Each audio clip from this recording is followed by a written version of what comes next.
went to Universal Studios Hollywood just to experience Super Nintendo World, and we purchased early access tickets, and this is how everything went.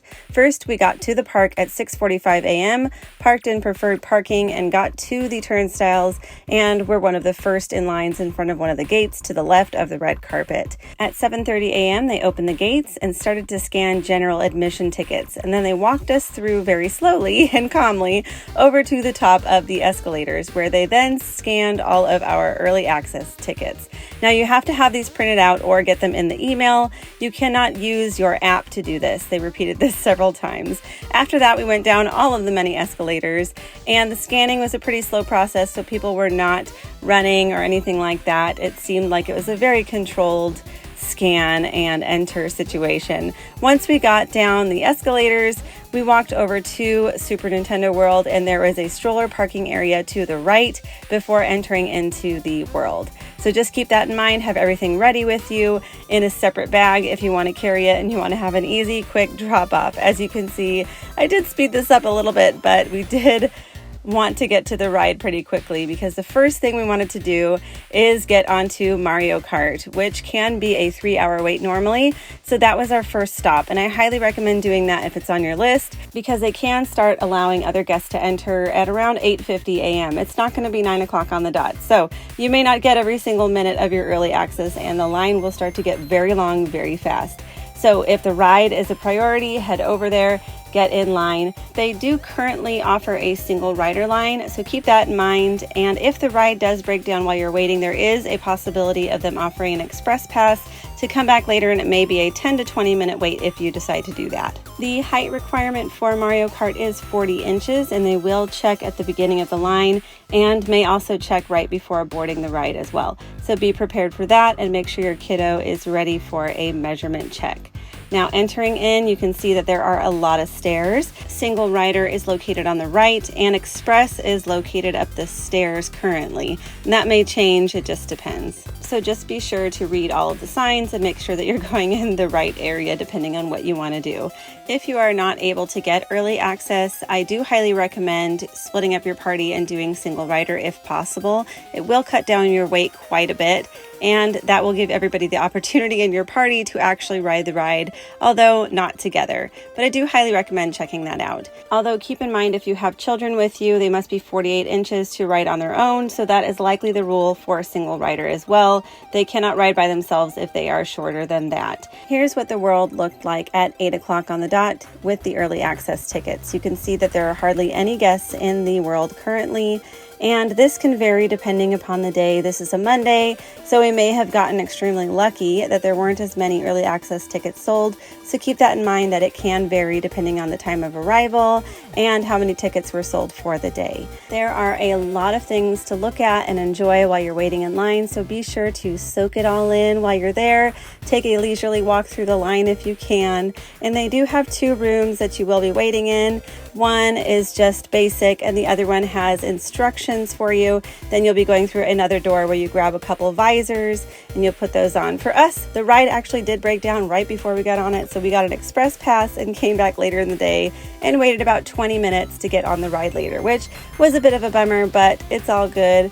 Still pretty worth it to get the early access tickets. Now, be sure to get a power-up band, at least one power-up band for your party of 4, because you can go around and collect coins, but even more importantly, to collect keys. There are 4 keys located in the world. You'll need 3 keys to enter Bowser Jr.'s Shadow Showdown, which is a really fun mini game, and I highly recommend checking this one out.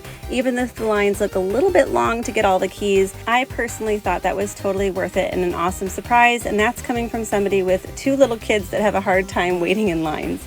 Next, we did the character meet and greet with Peach. That started at 8:30 a.m. and went every hour after that. They also have meet and greets with Mario and Luigi. So if the kids want to meet them, they can hug them, chit chat with them for a minute, get a few pictures and some video. Totally awesome experience, and I highly recommend doing that one as well.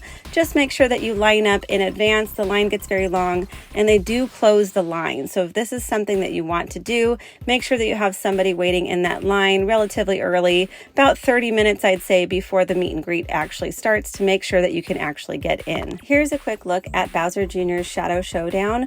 First, you have to get your 3 keys with your magic band. After that, you are allowed to enter in this small castle. There are a few things to look at and some coins to collect, and you can also scan your power-up band at a treasure chest, and it does light up a little bit, and it's kind of fun to take a look around.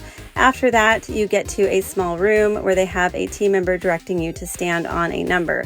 Now, if you have a small child with you that needs some assistance, you can hold their hands, but you cannot hold them during the experience. This is a mini game, and you will be participating in a little bit of aerobics, so to speak.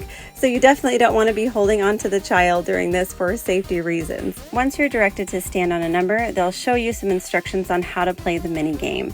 And make sure you pay attention, because there are a lot of fun tips and tricks on playing well. So just make sure you're watching that video. After you enter through the doors, then there's small little cubby areas for you to drop your items, like your backpacks, bags, souvenirs, and whatnot, so you don't have to worry about them while you're playing the game. You'll then be directed to the number that you were standing on in the previous room, and then you'll see your shadow in front of you, and you'll be able to start playing the game as soon as it starts. It is really awesome, very interactive, totally fun for adults and kids. I personally have to say this is probably the #1 thing that we did while in the world. And I know that's kind of crazy, but Mario Kart was awesome, but did break down while we were on it as well, so maybe I didn't get the full experience. But this is definitely not something you should sleep on. Get those keys and play this game. It is totally fun for the entire family. A short time later, we were able to use our express pass to get on Mario Kart, and it did not disappoint. It is super fun. The visor that offers augmented reality in the ride is optional, so you don't have to wear that if you have trouble with that sort of thing, so that's always nice to know. After we were finished with the ride, we did go ahead and exit the world and enjoyed the rest of the park at a leisurely pace. It was really nice to have it done in about 3.5 hours, and we checked out pretty much everything that we could possibly check out, including the shops, except we did not get a reservation for the cafe till later in the day. And if that happens, you actually are allowed to enter the park again for your reservation at Toadstool Cafe. You just can't get in any earlier than your reservation. So that is good to know. If you do want to try to catch a reservation earlier in the day, just be sure to check reservations about 15 minutes before park opening to try to make sure you can catch one of the earlier times. The QR code to do that is located right outside of Nintendo World and right in front of the cafe. So you can just scan that and it'll load up the website for you to get your reservations. Now, the whole point of this video is to let you know what my full review is of early access and if I think it's worth it. And for me, I do think it's worth it. However, the ride did break down and they made us wait 40 minutes before handing us our express passes, so we did not actually get to enjoy any of our early access benefits, but I do still recommend it and definitely think you should go for it if Nintendo World is what you want to do. If you like this video, please give me a little thumbs up and subscribe to see more.